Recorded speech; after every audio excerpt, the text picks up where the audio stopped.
Most people live a quiet and anxious life because they know they should be doing something other than what they're doing right now. But they don't know anything about it because they don't know what to do. So they keep doing the same thing to numb the pain that comes with the change. I don't know about you guys, but I don't come from money, so I didn't really have any resources growing up or even a strong parenthood where I could have backup growing up in life. And that always made me wonder, what if I don't have the exact same ways to get to a place that I wanted to be at? So I always had in my mind that I needed to go deeper and also further than what people were used to, because I didn't have the ways to do so. So I had to start to look to solutions that would be doable within the setting that I was raised in, and also the possibilities that I was gonna be able to take on. And I remember that I always had the education as a big factor in my life because my mom is a educator since she was 16 in Brazil. So she always had the vision that if you want to be someone or somewhat in life, you have to study. You have to set your path to education because that's the bridge that's gonna take you from point A to point B. And I always knew from the very young age that's what I really had to do. So I was 15. I was living still in Brazil in a small town called João Pessoa. That's where I was born and grew up in. And I was going to high school just like every other kid in their 14, 15. And I remember that I saw a poster in the hallway during the time that we're supposed to have a break between classes that said if you want to take an exchange year, you should just find these people and also talk to them because they're gonna be able to give you an introduction of what you're supposed to. So that's what I did. I found that really interesting because I always had the dream to explore the world and also be outside of Brazil, but I have never seen how I was gonna be able to do that. So I got in touch with the person that advertised me was the city that I should contact. I started talking to them and I was like, hey, this is Jose. I'm 14. I really wanna take this scholarship that you guys are offering me right now, but I just don't know what are the steps that I have to take on in order to achieve that. So I was presented with a lot of information, step by step, what I should be able to do. I thought that as the first opportunity to leave my home country, to leave my hometown, and that's what I did. I started to take classes, public Spanish classes, because I'm gonna get to that later on, but that's how I learned Spanish. I went to Argentina for a whole year when I was 15, and that's where I learned the language, the culture. I tried different foods, all delicious, and also I had the opportunity to meet and also to get to know the Latin culture, because that's something that not many people talk about. When you're from Brazil and you speak Portuguese, you still consider Hispanic and Latino, but you don't speak the Spanish. So that may cause a lot of confusion growing up. But not only growing up, but also when you're an adult, when you come to the United States, Canada, Europe, people call you Latino, but they expect you to speak fluently Spanish, but that's not the case when you're from Brazil. Because Brazil, we speak Portuguese. That's how the country was colonized by Portugal. So we learned their language. We made a few adjustments, but that's how it goes. So we don't speak Spanish. And I had a lot of interviews and also exams to get in order to be approved to get me rewarded with the scholarship. And then I traveled to Argentina, but at the time I started to look for and also apply and also explore my options to be there and to make that happen. I was only 14, so I was lucky enough to count well on my parents to guide me throughout this whole journey. They always saw me as they had always seen me as someone that could take the lead on something, that could always navigate things by myself. So I was like, okay, if you guys think that person, so why not just let me go across the world to another country and live there for a whole year? Crazy, right? But that's what I did. So I took the plane, I went to Argentina. I had the most amazing time of my life, for a whole 12 months in that country. And I think that it not only opened my eyes, but it made me realize that if I could do such big thing at such a young age, at 14, 15, I could do anything in life. And when 1 year later, I got back to Brazil and I started to see opportunity sponsor me to leave the country. It would be studying options, it would be scholarships, it could be internships, anything that would take me and would take a leap on me and also would make me leave the country and explore. So that's something that I always look forward when I had dream of traveling the world. But at the same time, I didn't have any money, so I was like, okay, what do I need to do? And that's something that saw as an opportunity, as a way out for me to be living this life that I live right now. Because I'm 28. I just turned 28 over a month ago, and I live in New York City. I have a good job. I have healthy. I'm healthy right now. I mean, not just right now, but in general, that's something that we should be focused on. But moreover, I live a life that I always thought of myself having, but I never realized what I should be able to do in order to get here. But I think that the first step was me, the little me at 15, having that a sense of okay, I don't have the most obvious ways to leave the country or even to travel the world, which is money. But what else do I got? What else do I have like to offer in exchange of that? And I think that whenever we think about the 2020 years, something that is always gonna pop up and also make you take that step is always the word exchange. It doesn't matter if you're exchanging your time, your work, your money. That's the easiest way, right? Because you always get to something just by paying. But if you don't have the money, you can always change your work. You can change your time. You can change your skill set. And for me, I started to realize that, okay, I don't have the money, but I know I have the knowledge.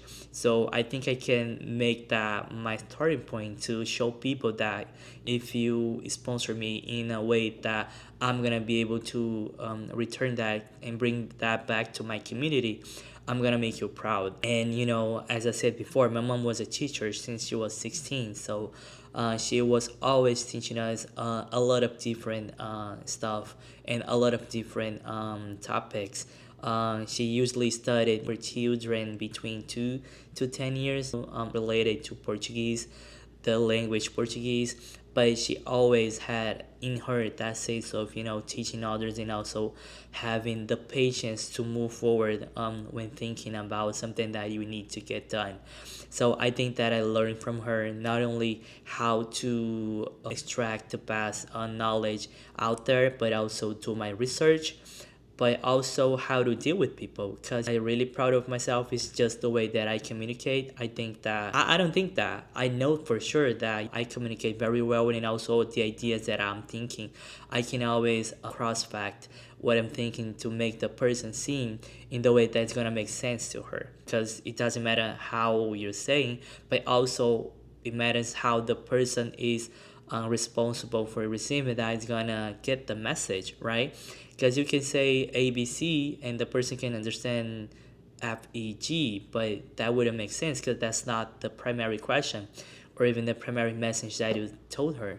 Growing up with that, I always had the sense of, okay, mom, what else do I need to know? Teach me and tell me everything that you know, because I'm gonna put that in practice and I'm gonna be the best communicator in the world. And growing up, I had the thought that I was gonna go to journalism in college, but that's not exactly how it turned to be. I went to school for business because I could have not only the skill set that was going to prepare me to the new world, but also would lead me into the way on how to communicate that, right? And I did 4 years in college for business management, and I could say that I was ready and prepared to do and go over a lot of stuff that I couldn't see myself doing before that, because I always had thought and someone and people whispering in my ears that business management is something so simple that anyone could do it, that you just would have just to pay the fees, the tuition that would get us accepted to that college. So I was like, wait, if it's just way too easy, why should I do it? Because when it comes to me, I don't think that I always go the easiest route, or even I go the shortcuts that I try to make to something. I try to understand what is going on. I try to see what are the options, and then I'm gonna make my decision based on that.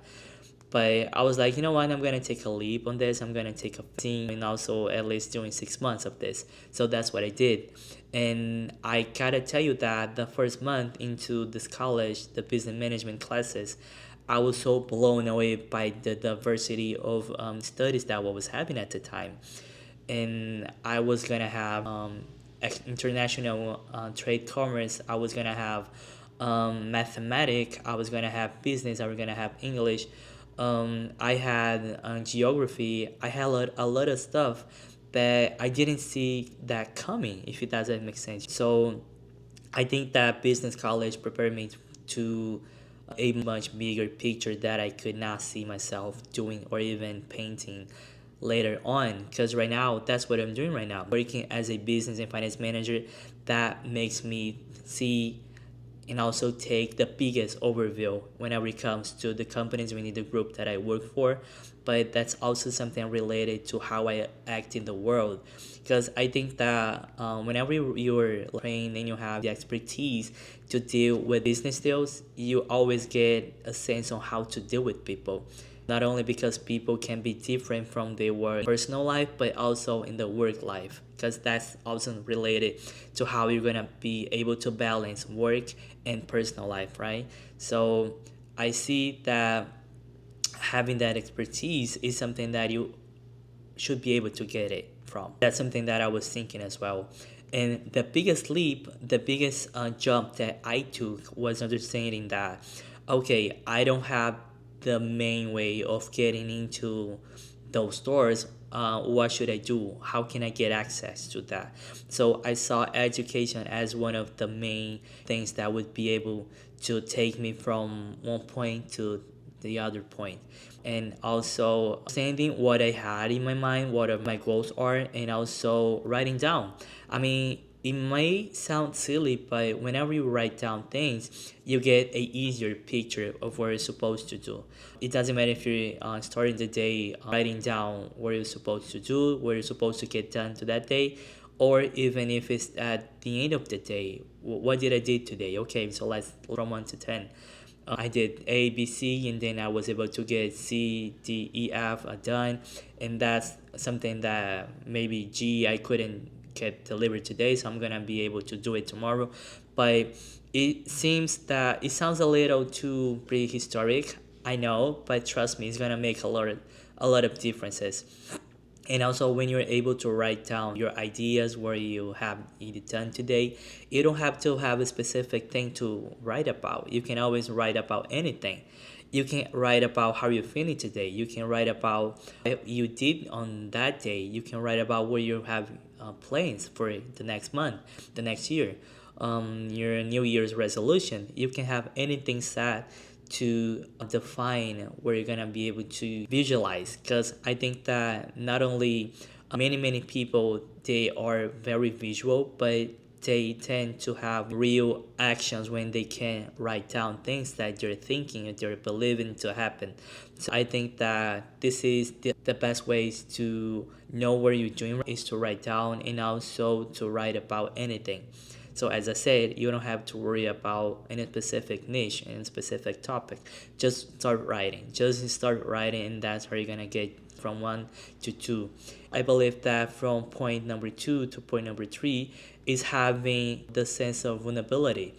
And that comes the very own the idea by Dr. Brené Brown. I mean, she's amazing. She has a lot of books. She has a lot of TV shows where she is constantly showing us and also proving with scientific research papers that we tend to be our better selves when we are able to be vulnerable. And vulnerability is not only just telling someone that you have back home, someone that you can call as a friend, how your day was and how you were sad about something that happened, or how you were happy about something that took place.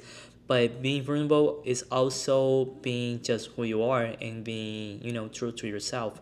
So if you don't have a good day, what can you do about it? You can always cry about it, right? That's the most usual and logic response that our body's gonna give to the situation. Just cry about it.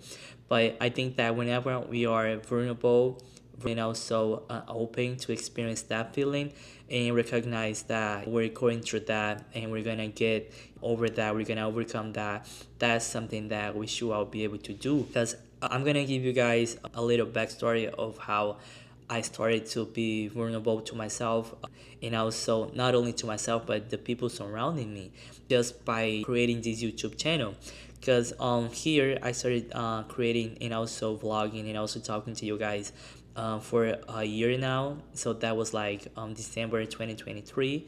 And I remember that at some points I was like, okay, I don't feel comfortable sharing about A or B in my life, but I know that somehow that is gonna connect to someone that is watching this right now. So I always saw a point of view that would connect to anyone that was gonna watch my video and could see, hey, if he was able to do that, and if he is talking about this like in front of the camera, why should I not? What is stopping me from doing that, right? So I always had this sense of, okay, this is something that has been echoing my mind, my head for so long that I just put it out there. I just have to put it out there and so talk it out, right? Because I think that whenever we talk it out things, that's the easy ways to make things work or even to fix an issue. Because if we go like, okay, I have this problem, I don't want to talk about it, I don't want anyone to know about this, we're just going to be, running in circles, and we are not going to be able to get to the point. The point being, getting this done, getting the issue fixed, or even just going over it and also being able to go to the next day. I would say that the point three would be just talking it out, and also talking it out but in a vulnerable way that you can realize how hard something has been, but how good it can be if you just realize how to overcome that. And it's okay if you don't know at first how to fix a problem. You can always research, you can always study, and also you can always look for options whoever is close to you. I think that whenever we have, such a small circle or even a bigger one, we tend to forget that we can count on our friends. We can always call our friends and say, hey, I need help with something that I think that you are able to help me with this. Then you just start talking about the problem that you're going through or even the situation that you find yourself in. And you're going to be able to hear their side of the version, or if they have been through that kind of situation before, what they did to overcome that. Also, being vulnerable is letting people know how you feel. I know, right? That can be terrifying. I know, I've been there. Trust me, I know how hard it can be.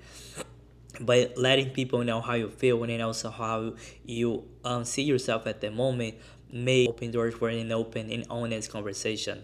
Because you can always talk to a friend and go like, hey, I know this sounds a little pushy or even harsh, but I'm not in the mood to go out today. I don't feel like doing X, Y, and Z today because I'm just feeling tired and I don't feel like doing something outside of the house tonight. They're gonna be able to ask why you feel that way, and you're gonna start to build that connection even deeper to that person. So talking it out and also being real with yourself and to someone else that is surrounding you is something that's gonna take you to another level. And speaking of taking you to another level, I think that the last point that I can see myself taking in breaking free from old traditions and also things that would imprison me is just not being ashamed. I know, right? Because whenever we talk about vulnerability and also shame, people tend to think that these go out together. That's the same thing, but it's not. Whenever you talk about shame, That's not always something that happened in the past. That can be something that is happening right now or even is gonna take place in the future. So shame can be how you feel about yourself just by looking at the mirror. When you look at yourself in the mirror, you're gonna see your reflection, and the way you look is gonna be presented really right in front of you, and that may cause shame to yourself because I don't know, you don't like the black bags that you have underneath your eyes, you don't like the shape of your nose, you don't like the shape of your eyes, eyebrows, or even the color that your head is. So you always feel ashamed about that. I think that when you feel shame is the realest way to see yourself in the real criticism. So whenever you feel ashamed about yourself, is that moment that when you feel when you hit rock bottom. Not only because of that, but you feel that you have touched, your true self. And when you're touching your truth self, that is the moment that when you realize what you have to do to get back up. You know why? Because many times in life you feel that you don't have a way out, you don't have a light in the tunnel, but that's something that you have to really dig further within yourself, because the only person that is going to be able to pull you back up is yourself. And I don't mean that in the most cliche way, but that's the truth. We are the ones that are needing help. We're needing something to pull us back up and to get back on track. And we need to recognize within ourselves on how to get back on our feet. And that is the moment when you realize what you have to do and also what you have to get done to move forward.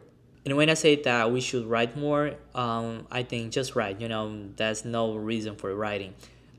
You should write to organize your thoughts, write to get the chaos out of your mind.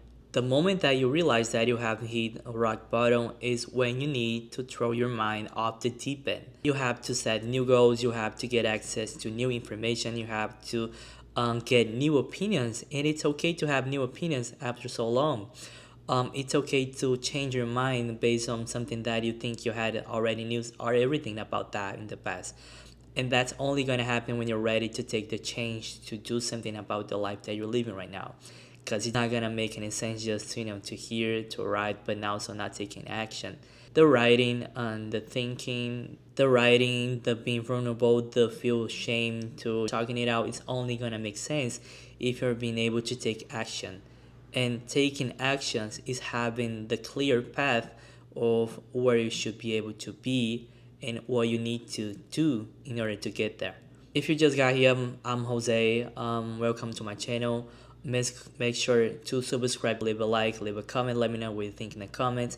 If you are able to follow the points that I mentioned in this video, make sure to let me know in the comments. I want to know where you guys are at with this, and I'll see you in the next video.